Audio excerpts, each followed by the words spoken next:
mahasiswa dan sivitas akademik Unimers menyiapkan diri dan mereka memiliki wawasan yang sangat luas. Oleh karena itu kami mengundang dari Rektor Universitas Gadjah Mada ya. Dalam hal ini kami mengangkat tema tentang kesiapan SDM yang unggul dan budaya saing, tentunya ini untuk Indonesia Maju.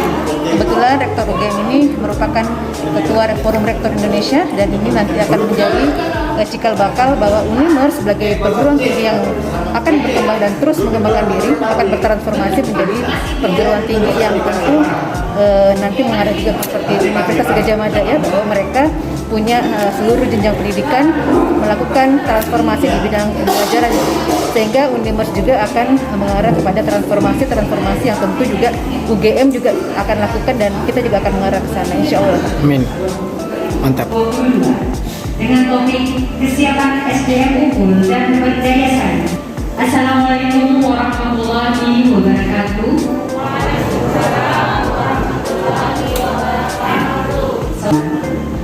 Selamat bergabung kami ucapkan kepada seluruh Bapak dan Ibu dosen serta seluruh mahasiswa Universitas Merdeka Rezeki pada kegiatan kuliah umum semester genap tahun akademik 2021-2022.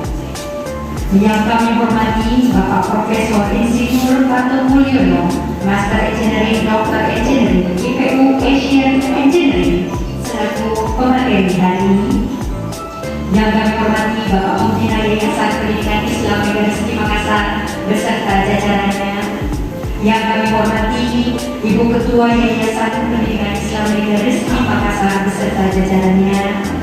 Yang kami hormati Bapak Rektor Universitas Merdeka Rezeki beserta para wakil rektor lingkup Universitas Merdeka Rezeki. Yang kami hormati Bapak Direktur Poltekkes Merdeka Rezeki Makassar. Yang kami hormati Bapak dan Ibu Dekan beserta para wakil dekan lingkup Universitas Merdeka Rezeki. Yang kami hormati Ketua Lembaga, Kepala Unit dan Bagian lingkup Universitas, Bapak Ibu dosen, serta tentunya adik-adik mahasiswa peserta kuliah umum yang berbahagia. Dengan mengucap puji syukur kehadirat Allah Subhanahu wa Ta'ala, karena dalam keterbatasan ruang dan gerak di masa pandemi COVID-19, Allah Subhanahu wa Ta'ala masih melimpahkan rahmat dan karunia-Nya sehingga kita dapat berkumpul pada hari ini secara offline dan online dalam keadaan sehat walafiat, tidak kurang suatu apapun dalam acara kuliah umum semester genap tahun akademik 2021-2022. Salawat serta salam kepada junjungan kita Nabi Muhammad SAW beserta keluarga dan para sahabat serta kita semua umatnya. Semoga senantiasa dalam limpahan nikmat karunia Allah Subhanahu wa Ta'ala. Amin ya rabbal alamin. Assalamualaikum warahmatullahi wabarakatuh. Selamat sore, salam sejahtera untuk kita semua. Yang saya hormati dan saya banggakan Ketua dan jajaran pimpinan Yayasan Merdeka Rezeki, yang saya hormati dan saya banggakan Pak Rektor silaturahmi dapat berkumpul bersama-sama dalam acara ya kuliah tamu untuk ini ya dalam perjalanan saya ke Makassar sekaligus bersilaturahmi dengan saudara-saudara saya di Universitas Merdeka Rezeki ini. Nah, tadi Pak Rektor menyampaikan bahwa tema dari pembicaraan kita sore hari ini adalah kesiapan SDM unggul dan berdaya saing untuk Indonesia Maju. Nah, Bapak Ibu dan adik-adik mahasiswa yang saya banggakan bahwa negara yang maju, negara yang memiliki daya saing yang tinggi itu kita lihatlah misalnya ya Amerika, Jepang, Korea, misalnya semacam itu pasti mereka memiliki SDM yang unggul. Nah, bagaimana kita bisa memiliki SDM yang unggul bahwa warnanya itu biar agak mudah bicaranya. Bagaimana kita suatu negara memiliki SDM yang unggul, tentu diawali atau dibuat SDM itu di sistem pendidikan yang baik, sistem pendidikan yang hebat, sistem pendidikan yang tertata gitu. Maka dari itu peran perguruan tinggi itu menjadi sangat penting di dalam penyiapan SDM unggul sebagai pilar pendidikan yang paling tinggi. Maksud saya adalah ada pendidikan dasar ya, ada pendidikan menengah dan ada pendidikan tinggi. Nah, sebetulnya di pendidikan tinggi inilah para mahasiswa itu akan berproses untuk dicetak menjadi insan-insan yang unggul dan inovatif, kreatif, begitulah kira-kira. Maka tentang pentingnya pendidikan ini banyak tokoh di dunia yang menyampaikan pendapat atau ungkapannya. Misalnya Nelson Mandela ya, beliau menyampaikan bahwa pendidikan adalah senjata yang paling ampuh untuk merubah dunia gitu. Jadi dengan pendidikanlah dunia ini akan bisa kita warnai menjadi dunia yang maju dan sejahtera, misalnya semacam itu. Kemudian kalau adik-adik membaca ketika Hiroshima Nagasaki dibom ya, dulu pada perang dunia kedua, luluhlah tak gitu. Kemudian pembantu Kaisar Hirohito saat itu melaporkan kepada Kaisar Hirohito bahwa terjadi pemboman, kemudian kerusakan begitu masif, begitu parah, begitu ya. Lalu Kaisar Hirohito bertanya kepada pembantu-pembantunya itu, berapa guru yang masih tersisa? Gitu. Berapa guru yang masih tersisa? Nah, mengapa yang ditanyakan guru? Karena beliau sadar bahwa guru inilah atau melalui pendidikanlah bangsa Jepang akan cepat kembali recovery ya, artinya pulih kembali dari keporak-porakannya. Maka dari itu pendidikan menjadi hal yang sangat penting, dan apresiasi yang tinggi untuk Yayasan Megarizki ini yang telah membuat universitas ya dengan suasana dan juga jumlah mahasiswa serta bidang-bidang yang ada di sini itu sangat strategis untuk kemajuan bangsa. Jadi SDM unggul itu sangat kita perlukan, dan utamanya ya maksud saya bukan yang paling utama, tetapi bidang kesehatan ini adalah bidang yang sangat-sangat penting di dalam kemajuan sebuah bangsa, karena dari kesehatan ini sebuah bangsa akan tumbuh menjadi lebih bagus, menjadi lebih kuat. Karena itu bahwa bidang kesehatan itu adalah salah satu bidang yang sangat strategis dari pembangunan sebuah bangsa. Misalnya adik-adik dan bapak ibu semua terkait dengan tinggi badan kesehatan kita, misalnya semacam itu ya. Coba kalau kita tidak sehat, ibu-ibu kemudian di dalam pada saat mengandung putra putrinya itu tidak sehat, kemudian nanti anak-anaknya mohon maaf misalnya tidak tumbuh dengan baik. Kalau tidak tumbuh dengan baik ya kurang baik gitu ya. Maka bidang kesehatan ini salah satu bidang yang sangat penting untuk pertumbuhan pembangunan sebuah bangsa. Bangsa-bangsa lain di dunia misalnya ya, kita amati bangsa lain misalnya semula generasinya itu pendek misalnya, kemudian dengan pembangunan yang baik, pembangunan kesehatan yang baik, lalu generasinya menjadi meningkat, tinggi badan rata-ratanya itu naik. Misalnya kita lihat saja ya, Jepang, Korea itu generasi mudanya sekarang tinggi-tinggi. Jadi kalau olahraga sepak bola misalnya, pemuda menjadi juara ya ini ya besar karena orangnya besar, intelijensinya cerdas gitu ya, dan seterusnya. Jadi Bapak Ibu dan hadirin semua, bahwa SDM unggul itu kita ciptakan tentu melalui pendidikan dan pengelolaan kesehatan yang baik ya. Ini menjadi sangat penting. Nah, saat ini Bapak dan Ibu, pendidikan kita itu terdisrupsi. Apa ya Pak? Disrupsi itu terganggu atau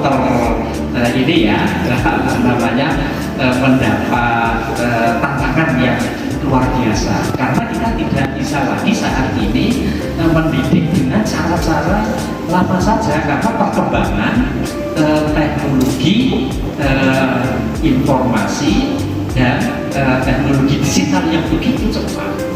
Misalnya dalam bidang kesehatan, dokter-dokter itu sudah banyak misalnya kedepannya nanti dibantu oleh peralatan-peralatan otomatis, bahkan robotik gitu ya. Kemudian alat-alat untuk mengecek kesehatan, alat-alat untuk melakukan penanganan itu juga semakin canggih, semakin berbeda dengan pola-pola lama. Sehingga kita juga di dalam pendidikan kita harus menyesuaikan. Jadi ketika pendidikan kita itu tidak berubah cara mendidiknya, cara operasional pendidikannya, itu lalu kita menghasilkan lulusan yang absolut dalam tanda petik tidak relevan dengan kebutuhan masyarakat saat ini gitu. Nah, ini juga tantangan bagi pendidikan kita, karena pengembangan teknologi informasi dan teknologi digital lainnya yang begitu cepat. Maka dari itu sistem pendidikan kita, kurikulum pendidikan kita itu juga harus aktif, harus disesuaikan dengan perkembangan zaman. Nah, misalnya lah, kalau di bidang kedokteran ya, saya kira telemedicine, kemudian robotik surgery gitu ya, itu berkembang begitu cepat gitu. Nah, ini kalau kita tidak menyesuaikan kurikulum kita dengan pendidikan yang saat ini, nah tentu tadi kita menghasilkan lulusan-lulusan yang nantinya kurang relevan dengan apa yang terjadi dibutuhkan oleh masyarakat. Sekarang kita mengenal bahwa lulusan-lulusan perguruan tinggi saat ini harus menguasai ya, kalau bisa itu kompetensi abad 21, kompetensi revolusi industri 4.0. Misalnya kita harus mengenal big data. Jadi tentang kedokteran misalnya, suatu saat dengan big data itu orang sudah bisa konsultasi melalui big data itu, misalnya ditanya keluhannya ini, kemudian keluhannya ini, oh obatnya ini gitu. Jadi tapi langsung bisa mesin yang diajak konsultasi oleh pasien itu, yang lalu robot itu sudah menunjukkan obatnya ini, misalnya semacam itu. Karena dengan teknologi informasi, data itu bisa dipelajari, diolah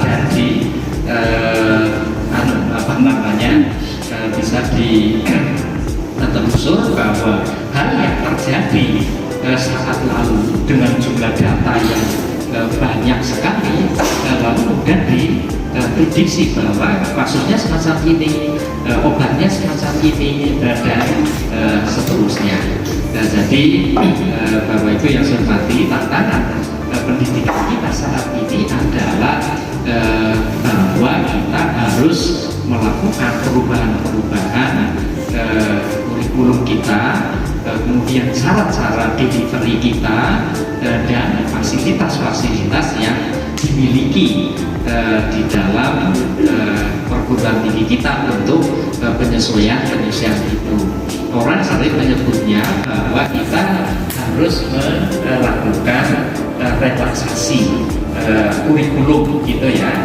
Artinya bahwa kurikulum kita harus lebih fleksibel, harus lebih mengadopsi, harus lebih memberikan peluang-peluang untuk pembelajaran-pembelajaran yang terus berkembang saat ini.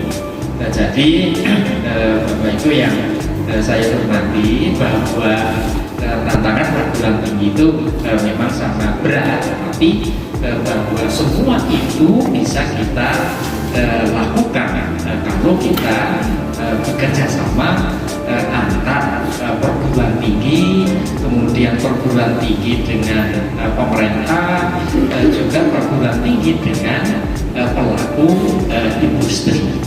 Jadi Bapak Ibu yang saya hormati, sebetulnya peran perguruan tinggi seperti kita tahu adalah ada 3 bidang dalam kehidupan pendidikan. Tadi mencetak lulusan-lulusan yang terampil, menguasai kebutuhan masa kini, dan bahkan memberikan bekal kepada para mahasiswa menjadi pembelajar sepanjang hayat, bahwa kalaupun mereka sudah lulus, tetapi lulusan kita itu bisa belajar mengupgrade diri sendiri, belajar terus-menerus selama hidupnya untuk menyesuaikan diri dengan perkembangan yang ada.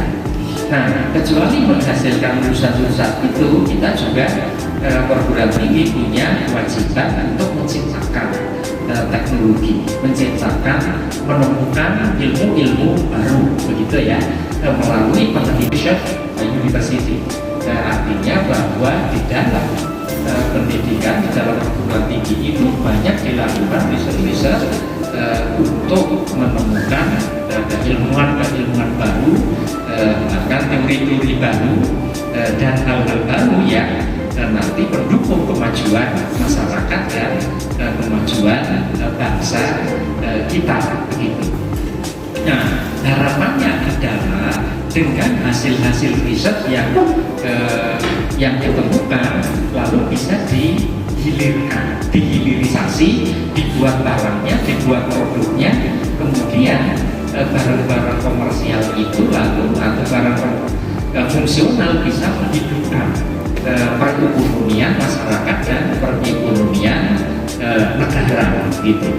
Dan maka dari itu lalu terus banyak universitas yang bekerja tidak hanya pendidikan, penelitian, tetapi juga merambah pada entrepreneurship. Maka ada juga perguruan tinggi yang lalu mendeklarasikan diri sebagai entrepreneurial university, dalam arti bahwa tidak semata-mata mendidik saja, tetapi berdasarkan hasil-hasil penelitiannya juga berusaha untuk sampai bisa membuat produk-produk yang bermanfaat bagi masyarakat.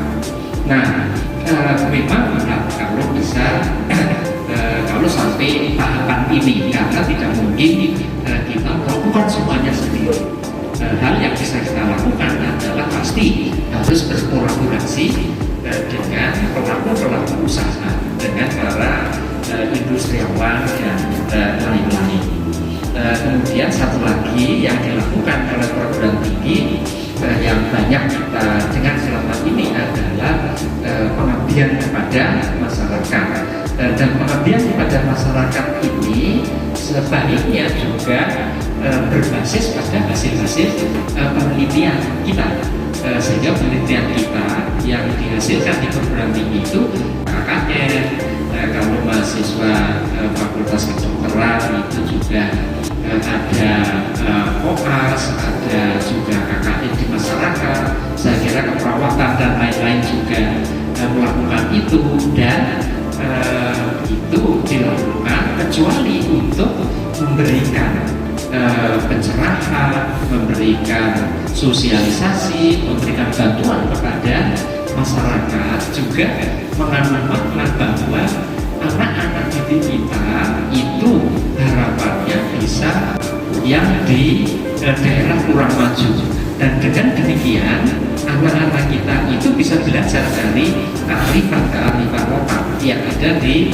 masyarakat dan bisa menimbulkan empati mahasiswa-mahasiswa kita sebelum mereka lulus menjadi alumni-alumni yang nanti terjun ke masyarakat, sehingga jika atau nanti anak-anak kita lulus dan bekerja menjadi pemimpin bangsa di dalam pengambilan kebijakan, itu dulu saya pernah KKN di daerah terpencil, ternyata di sana diperlukan fasilitas semacam ini, diperlukan regulasi semacam ini, diperlukan hal-hal yang di sana tidak terpenuhi, misalnya semacam itu. Jadi sebetulnya bahwa menerjunkan anak-anak kita ke daerah yang terpencil, ke daerah yang kurang, itu tidak semata-mata agar kita bisa memberikan sesuatu langsung kepada mereka, tetapi mengandung pendidikan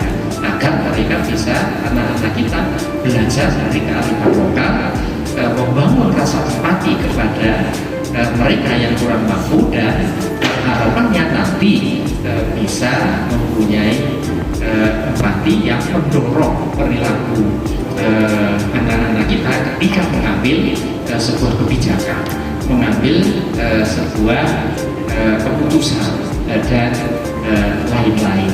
Jadi Bapak Ibu yang saya hormati, bahwa mari kita secara terus menerus mengusahakan agar pendidikan kita itu semakin baik, dan kita bisa mencetak SDM unggul yang relevan dengan kebutuhan saat ini. Dan dunia saat ini itu sangat kompetitif, dalam arti bahwa persaingan antar bangsa secara tidak ketara itu sangat tinggi. Jadi jangan kita berharap kita akan banyak menerima teknologi dari bangsa-bangsa lain. Yang bisa mengejar ketertinggalan adalah ya kita sendiri gitu. Kalau orang itu membayangkan itu begini, ibarat orang balapan atau berkompetisi naik ke puncak dengan sebuah tangga. Orang yang sudah berhasil melalui tangga itu menang untuk maju ke naik ke bagian yang lebih atas, itu tidak akan rela memberikan tangganya untuk pesaingnya agar dia naik tangga yang sama untuk meraih kemajuan ya, yang dia sudah miliki. Maka dari itu ya, kalau dia sudah naik ke tangga ke atas, kalau bisa tangga itu dilempar, jangan dipakai oleh pesaingnya, begitu kan. Sehingga kita harus membuat tangga sendiri, harus membuat tangga sendiri untuk mencapai ketinggian itu. Nah, kalau bisa justru tangga kita itu tangga yang lebih tinggi dari tangga dia, gitulah. Itu inti dari daya saing tadi. Jadi maksud saya bahwa kita itu tidak boleh mengharapkan transfer teknologi dari negara lain begitu besar, karena tidak mungkin pemilik teknologi itu akan menyerahkan semuanya kepada orang lain yang nanti akan menjadi pesaing dia, sedangkan dia dalam tanda petik ya memperoleh teknologi itu dengan biaya yang besar, dengan effort penelitian yang lama semacam itu, sehingga untuk bisa menjadi SDM unggul yang berdaya saing, ya tentu kita sendiri yang harus menyiapkannya, yang harus berusaha sebuah lembaga untuk menjadi lebih baik, menjadi lebih kuat, menjadi lebih hebat dari kawan-kawan kita atau dari saudara-saudara kita. Jadi Bapak Ibu yang saya hormati, itulah inti dari SDM ya. SDM yang unggul, kemudian tentu kalau SDM-nya itu unggul, kemudian mendapat fasilitas yang baik dari sisi kelengkapan riset, kelengkapan penelitian dan lain-lain, kita yakin bahwa sebagai bangsa kita bisa menjadi bangsa yang unggul. Dan kalau kita melihat secara faktual, Bapak dan Ibu, orang-orang Indonesia ketika kita belajar bersama-sama dengan bangsa-bangsa lain, intelijensia dari sisi kemampuan dan lain-lain, bahkan kita tergolong bangsa yang tekun, yang tidak aneh-aneh ketika bersama-sama dengan teman dari negara lain. Makanya kalau kita pas sedang belajar di luar negeri banyak disenangi oleh para pembimbingnya, oleh advisor ya, oleh profesor-profesor yang membimbing. Karena apa? Karena terkenal kita tekun, nurut dalam tanda petik ya, patuh pada regulasi yang ada di sekolah itu, yang dipersyaratkan oleh profesornya misalnya. Nah, mengapa setelah pulang kok kita masih lambat berkembangnya, lambat majunya begitu ya?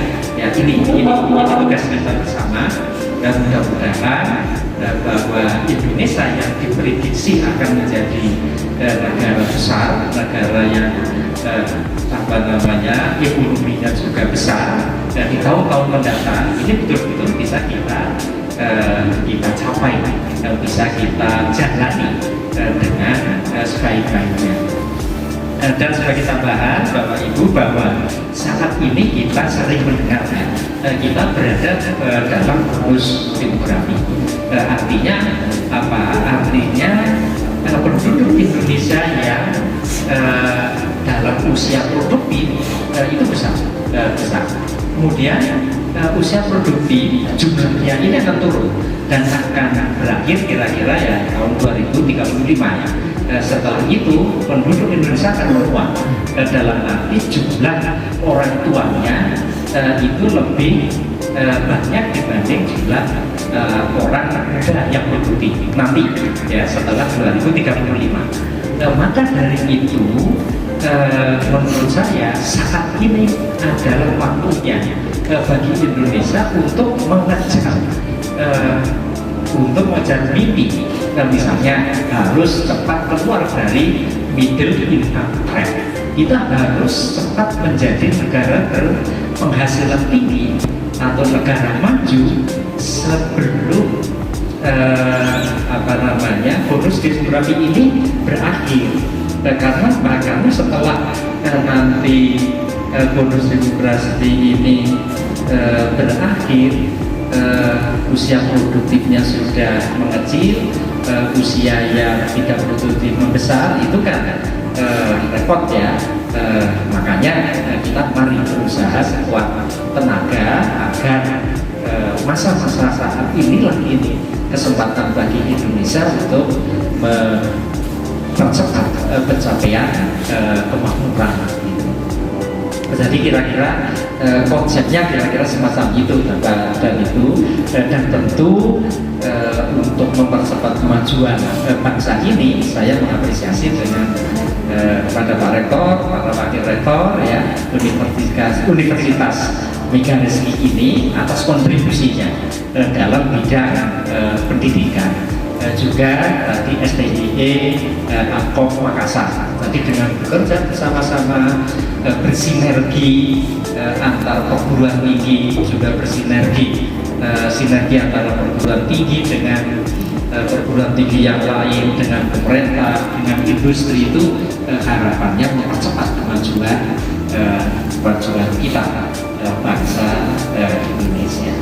saya kira itu Pak Rektor, Bapak Ibu Wakil Rektor, dan Bapak Ibu dosen, profesor, dan adik-adik mahasiswa, bahwa mari kita secara bersama-sama untuk mempercepat kemajuan pendidikan kita, untuk kemajuan bangsa Indonesia, sehingga Indonesia menjadi bangsa yang maju dan bisa berdaya saing di dalam kompetisi dengan bangsa-bangsa lain di dunia ini. Terima kasih. Ada hilang dan salahnya mohon maaf. Assalamualaikum warahmatullahi wabarakatuh.